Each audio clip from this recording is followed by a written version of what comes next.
అన్నారు, ప్రశ్నించారు.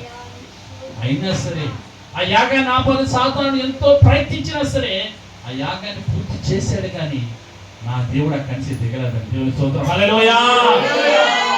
వాడికి తెలీదు ఆ శిలువలో మరణిస్తే ఆయన రక్తం పరిశుద్ధ రక్తం ఉంటుందని, ఆ రక్తం ద్వారా లోక పాపాలన్నీ కడిగివేయచ్చని, తిరిగి రెండోసారి వచ్చేంత వరకు ఆ రక్తం ద్వారా కడగబడి అందరూ పరిశుద్ధులుగా నీతిమంతులుగా అవుతారని వాడికి తెలియదు. అలా కడగబడేదానికి, ఆయన సన్నిధికి వచ్చి ఆయన వాక్యం ద్వారా కడగబడేదానికి సాతాను చేస్తున్నాడు. అనేక విధాలుగా ప్రయత్నించి భర్తలో దూరుతూ, భార్యలో దూరుతూ, బిడ్డలతో దూరుతూ, ఇరుగు పొరుగుతో దూరుతూ అయిపోద్ది. నువ్వు తాగబాకని ఎవరు చెప్పలా. కానీ మందిరానికి వచ్చేటప్పుడు, బైబిల్ ఎత్తుకుని వచ్చేటప్పుడు నన్ను ఎంతమంది ఎగతాళి చేశారు, నేనేం పాపం చేశాను. బైబిల్ ఎత్తుకొని దేవుని మాట్లాడే దాన్ని దేవుని సన్నిధికి వెళ్ళేటువంటి నన్ను ఎగతాళి చేయనంత అవసరం ఏముంది?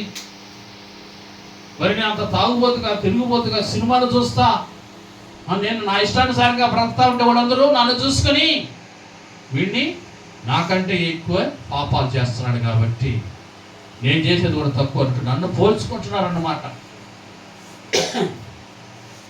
ఏదైనా మనం అడిగామనుకో, నాకంటే ఎక్కువ చేసిన వాళ్ళు ఉన్నారు, వాళ్ళని అడిగి తర్వాత నా దగ్గరకు రా అంటారు. ఆ మాట అంటారు. కానీ అవి ఎలా కడగబడాలి, అవి కడిగబడిన తర్వాత దేవుని బిడ్డలుగా మనం ఎలా స్థిరపరచబడాలి, ఆయన దగ్గర ముద్ర ఏ విధంగా వేయించుకోవాలన్న ఆలోచన ఒక్కరికి లేదు.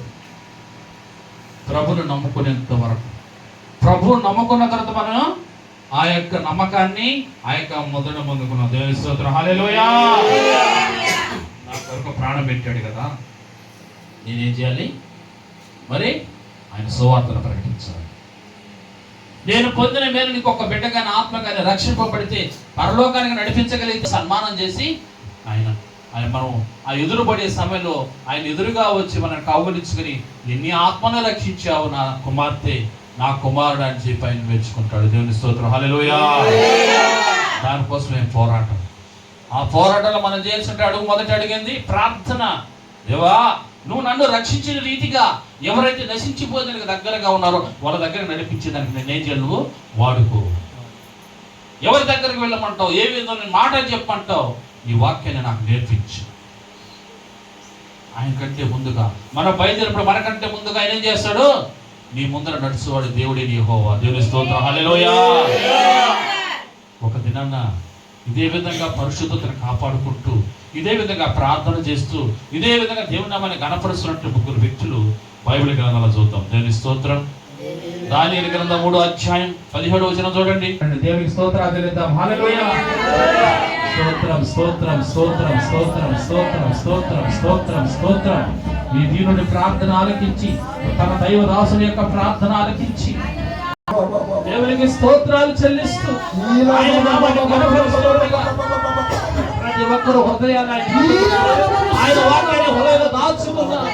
ఆ రీతిగా ఆయన చేసిన ప్రతి ఒక్క త్యాగాన్ని బట్టి అయా ప్రతి ఒక్కరు రక్షింపబడాలని, ఏ ఒక్కరు నశించిపోకూడదని, నశించిన దాన్ని వెతికి రక్షించడము అయా క్రీస్తు లోకములకు వచ్చినది. ఆయన వాక్యాన్ని నమ్మదగిన వాక్యం.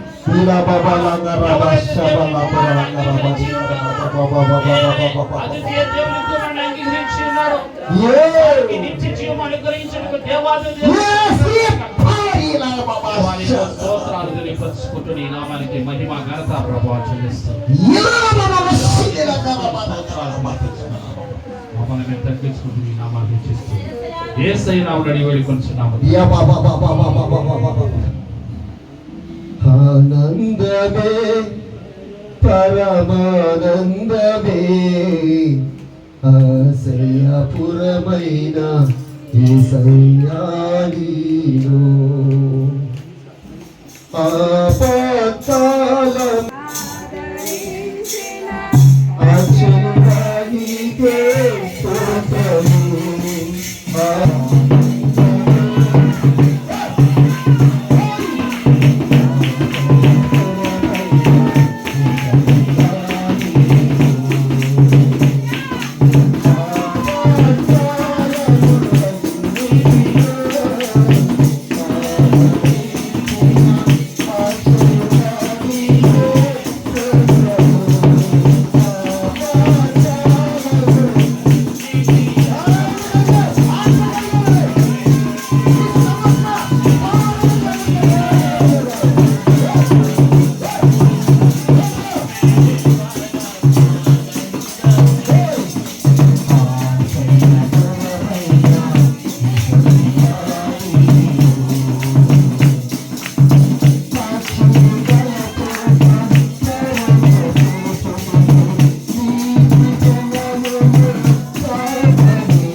స్తోత్రం. హల్లెలూయా.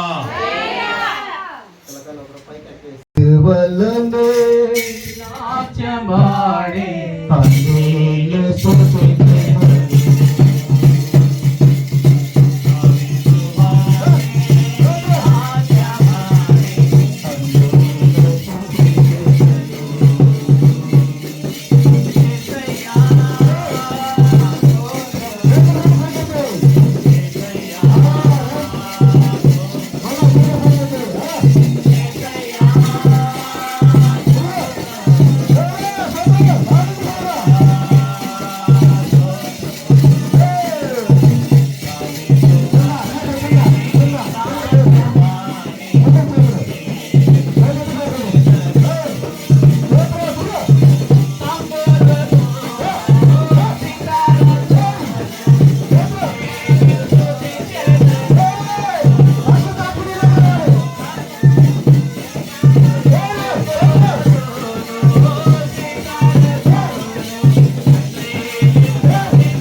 అయ్యగారు ఎట్లా ఇప్పుడు ఎలా ఉంది?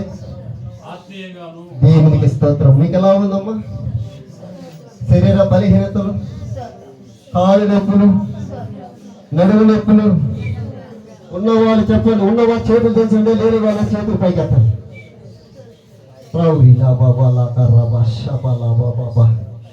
ఒకరా ఇద్దరా? ఒకరా ఇద్దరా? ఇద్దరే దించారు, ఇద్దరే దించారు. ఇంకా దేవుని కట్లు తెంపును గాక, దేవుని బంధకాల కట్లు తెంపును గాక, అంధకార శక్తులు దురాత్మ శక్తులు తొలగించబడును గాక, యేసు నామములో విడుదలను గాక, నజరేయుడు యేసుక్రీస్తు నామములో విడుదలవుగాక. మిగతా బంధకాలు పట్టుకుపోయి ఇదే విధంగా తత్సమయ తోట వరకు వెళ్ళి మళ్ళీ మన లోపల పడతాం. అందరూ బయటకు పండి తోట వరకు పోస్తాం. బయట తోట మాకు నిలబడుకోవాలి.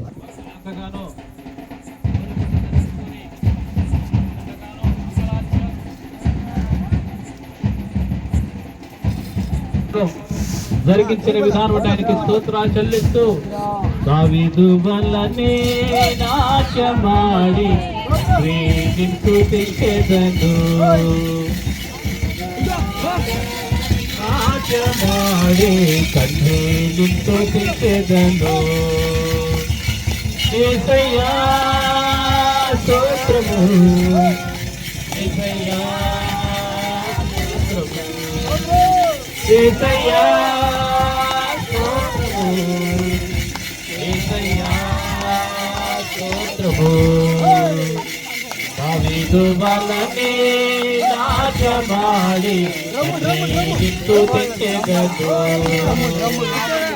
దావీదు వల్లనే నాశమాడి తండ్రి నింతో తెచ్చెదను యేసయ్యా స్తోత్రము యేసయ్యా స్తోత్రము యేసయ్యా స్తోత్రము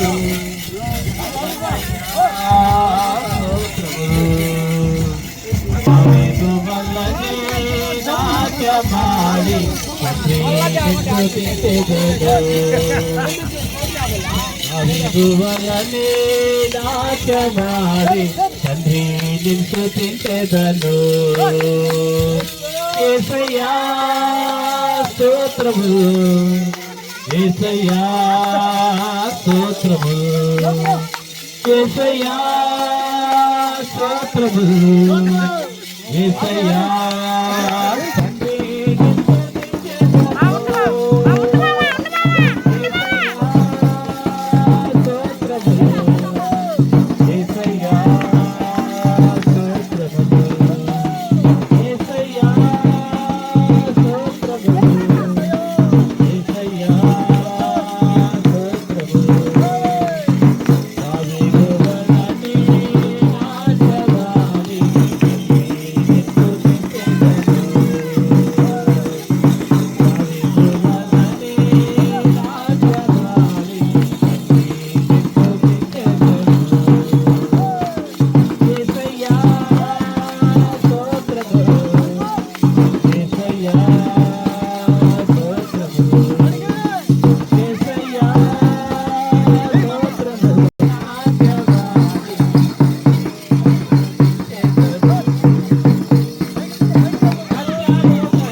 వారందరూ రక్షణలోకి రావాలని ఆ యొక్క జీవపు లోకము నిత్య జీవనకు వారసులగుటకు ప్రార్థన కూడికను ఉపవాస ప్రార్థన కూడికను ఆరంభించి ఈ రోజు ఎంతగానో ఆయన స్తుతించి గణపరిచి మరి తంబూర సితార నాదములతో ఆయన ప్రతి ఒక్కనైన అయా పరిశుద్ధుల బలహీనతను యేసు నామములో ఘటిస్తూ స్వస్థత సమాధానముతో ప్రభువా నీ నామాన్ని మహిమకరంగాను నీ దాసుల ద్వారా చేయించినటువంటి ఈ ప్రార్థన కూడికను నాయన ఈ యొక్క ప్రార్థన కార్యక్రమను ఈ గోనెపట్టును బూడిద బొస్తులు చేసినటువంటి ఆ యొక్క కార్యక్రమం అంతటిని ఎంతగానో నువ్వు దీవించి నడిపించినందుకై ఆత్మ రక్షణ కొరకు మరి నిత్య రాజ్యం అనేటువంటి ఆ లోకానికి వారసులు అవ్వాలంటే ప్రభువైన యేసుక్రీస్తు వారి రక్తంలో కడగబడాలి.